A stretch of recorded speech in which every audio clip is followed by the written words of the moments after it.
Bom,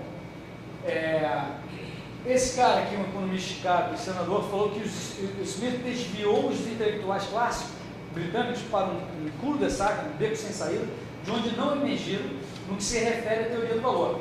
A chance de começar em 1776, quando ele escreveu Riqueza das Nações, o que veio só a ocorrer com Menger em 1870, se perdeu. Né? Aí tem mais.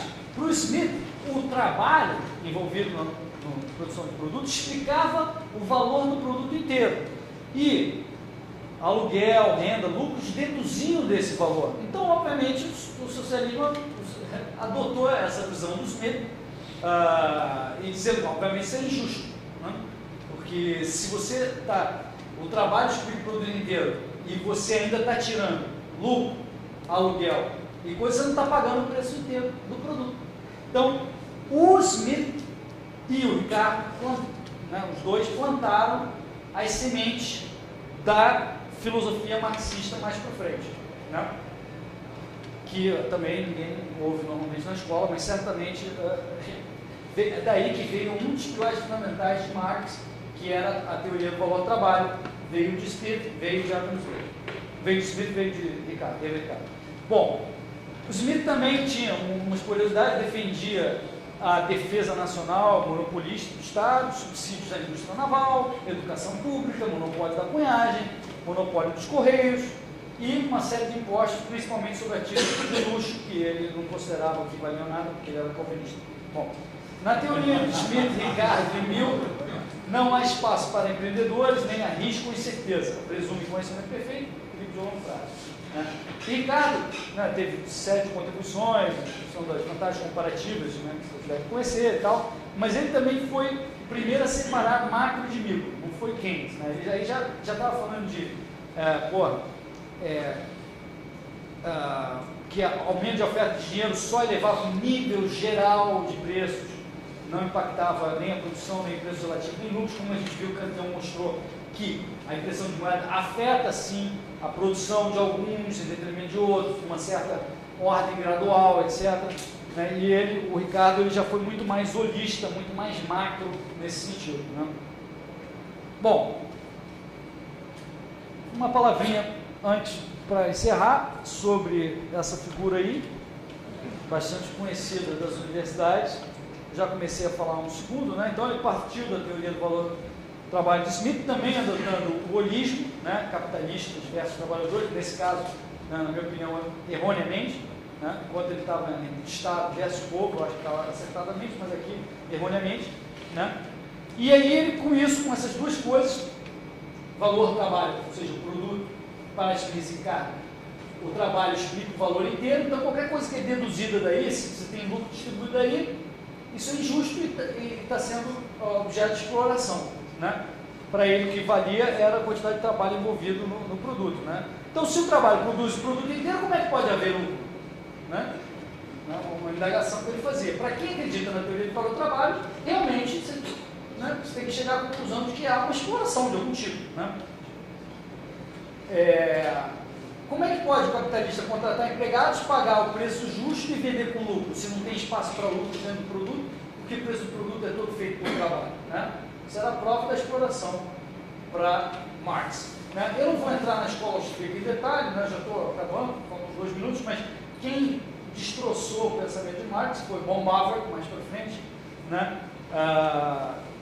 Ele diz que o Marx confundiu lucro com juros. Né? O Baumgartner mostrou uma teoria que a preferência temporal, né? Você dá mais valor a um bem hoje do que a um bem amanhã. Qualquer criança sabe disso. Né? Promete uma bala hoje, uma bala amanhã, a criança vai na hora. Né? E essa diferença temporal não é um lucro, é basicamente os juros. Né? E se você fatorar dentro disso também o risco de uma atividade empresarial, que tem que também ser remunerada, então, tempo e esse risco tem que gerar um resultado positivo, mas isso não é lucro. Lucro é o que vai acima disso. Né? E o Marx não entendeu isso. Né? E por isso o Baumgartner também desmonta essa questão. Né? O capitalista, para Baumgartner, ele na verdade está adiantando dinheiro, né, para o empregador. Ele está permitindo que o empregado consuma hoje. O empregado, ele poderia, os empregados, vamos dizer, num processo industrial simples, poderiam ficar em comunidade e eles produzirem, por exemplo, uma camisa sem a ajuda de um capitalista, né? Vamos dizer que eles têm um processo simples, né? Para não complicar aqui com máquina, né? Então, se eles fizessem isso, eles teriam que esperar o produto ser vendido daqui a 6 meses para receber o dinheiro. O capitalista, ele permite que o funcionário já receba na frente. Então, ele recebe, claro, um pequeno desconto temporal, mas isso não é lucro, não é exploração, porque ele está optando por receber na frente e não fazer o produto, tendo que esperar o produto ser vendido lá na frente para receber o dinheiro, né? Isso o Von Bauer explica bastante claramente, né? E ele diz o seguinte, que o lucro verdadeiro, que excede a questão da passagem temporal e do risco envolvido no negócio, o lucro verdadeiro é transitório por causa da competição. Se começa a ter um cara ganhando muito dinheiro, acima do que corresponderia à passagem do tempo e ao risco, a competição vai agir e tem propósito de eliminar isso, mas os juros nunca podem ser eliminados. A passagem temporal envolve os juros, que é algo inerente ao sistema econômico, né? Então ele aqui desmonta toda a tese antiga de Aquino e etc., dizendo que o lucro é algum tipo, os juros são algum tipo de abuso, e não são, é uma faculdade da economia em si. O governo brasileiro, em 88, passou uma Constituição dizendo que os juros tinham que ser no máximo 12% ao ano. Regular. Está na Constituição. Está na Constituição? Acho que ainda está na Constituição. Não foi. Hein?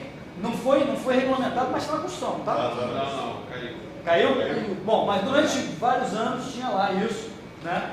E, na verdade, por mais que você tente decretar isso no parlamento, né, a economia vai ter uma certa preferência temporal que varia de povo para povo, dependendo da quantidade de capital que tem, dependendo de cada indivíduo, de quanto ela prefere consumir hoje relativo ao vai consumir amanhã. Essa diferença de preferência gera uns juros que pode ser maior ou menor que esse 12% que o governo estabeleceu. E o mero decreto de ter estabelecido isso não vai fazer com que isso aconteça na prática. Você vai ter mercado negro, etc, etc, etc. Então, esse foi o Bob. E então chegamos, né, ao Karl Menger de 71. Eu não preciso falar mais nada, porque eu já expliquei uma das principais contribuições dele, que foi a teoria de preço, baseada no valor marginal subjetivo do agente, percepção subjetiva de um item adicional comparado com a oferta de cada produto. É uma coisa que vocês vão ver em mais detalhe com o Bira, né? E ele criou, então, foi um dos caras da chamada Revolução Marginalista, foi um dos fundadores, portanto, da chamada Escola Neoclássica. A escola austríaca nasceu como Escola Neoclássica e depois, por causa de diferenças metodológicas que começaram a acontecer no início do século XX, veio a ser conhecido como Escola de Viena ou austríaca, e o resto é com o Bira mais para frente, e é isso que eu queria falar. Muito obrigado.